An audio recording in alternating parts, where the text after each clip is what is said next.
បាទដួលហាមថែមហាមទាត់ប្រដាប់ការពីហាមបែងជើងដួលហាមបែងពីខាងក្រោយអាញាកដាស្រ័យស្ទប់ឈប់ជាបន្ទាន់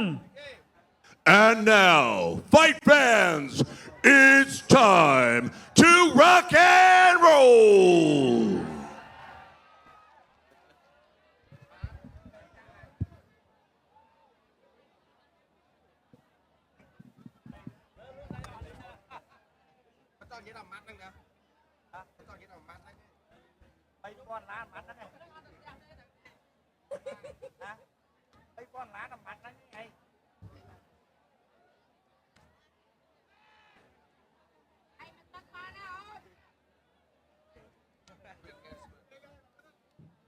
បាទទស្សនិកជនថាសុំមកទឹកបានហើយ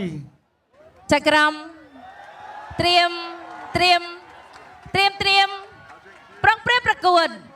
Games ស្វារីជស័យគុនខ្មែរគូទី6គឺជាគូអន្តរជាតិដើម្បីដណ្ដើមខ្សែក្រវ៉ាត់ដែលចូលសន្តិភាពទឹកទី1 Round 1ទឹកទី1 Round 1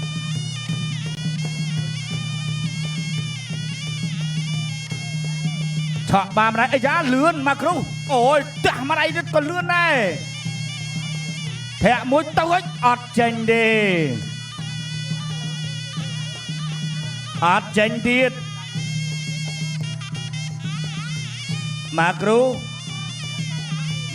គាត់និយាយហើយថាគាត់មិនខ្វល់ដៃគូគាត់ជាណាទេសំខាន់គាត់មកប្រកួត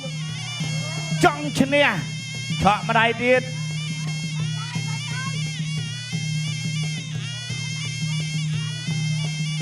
ទាត់មកជើងរបស់ Macruz ឆក់ម្ដាយរបស់ Macruz ទះម្ដាយទាត់ជើងក្រោយរបស់ Macruz អត់ចេញអាវុធទេ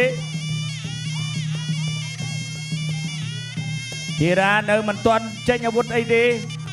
នៅមួយនៅឡើយធាក់មួយរបស់ធីរ៉ាបាទយ៉ាងណាការប្រកួតតែ3ទឹកទេអញ្ចឹងបាទធីរ៉ាដឹងកន្លែងឬក៏មកគ្រូជាអ្នកផ្ដាច់អត់ទាន់ដឹងទៅទៀតទៅហើយមកគ្រូមួយដៃបេះមកវិញរបស់ធីរ៉ាពីរដៃទុតជើងក្រោយរបស់ Macruz មួយដៃផុតបាត់យកក្បាលពួរអត់ចេញទេពីធីរ៉ាវាយក្បាលពួររបស់ធីរ៉ាពីរដៃរបស់ធីរ៉ាបាត់កែងរបស់ Macruz បាទរបស់ធីរ៉ាអធិស្ឋាន Macruz ទុនជង្គង់មកកែងនេះឆក់បានម្ដាយពី Macruz បាត់កែងរបស់ធីរ៉ាស្ទាំងឆាបអត់ចូលវាយក្បាលពួររបស់ធីរ៉ាអូយចូលទាត់មកជើងរបស់ Macruz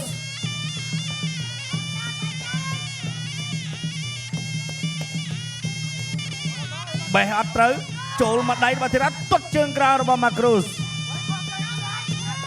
កាប់មកកែងរបស់ធីរ៉ាកាប់ជើងក្រោមឆក់ម្ដាយទៀតមួយដៃរបស់ធីរ៉ា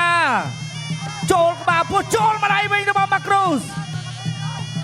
មួយដៃរបស់ Macruz ធីរ៉ាកែងរបស់ធីរ៉ាអាយយ Macruz បក់ដៃមកទៀតវាយក្បាលពោះរបស់ Macruz កាប់កែងរបស់ធីរ៉ាអត់ត្រូវ Macruz មុខធំរាក់មួយកែងទៀតរបស់ធីរ៉ានេះឆ្ងាញ់ដូចកេនស្បើកតិចទាត់ជើងក្រោមកាប់គល់រំជួយមេឃបេះម្ដាយផុតបាត់ទៅឲ្យធីរ៉ានេះខ្នងដៃអេសូចាប់ទឹកទី1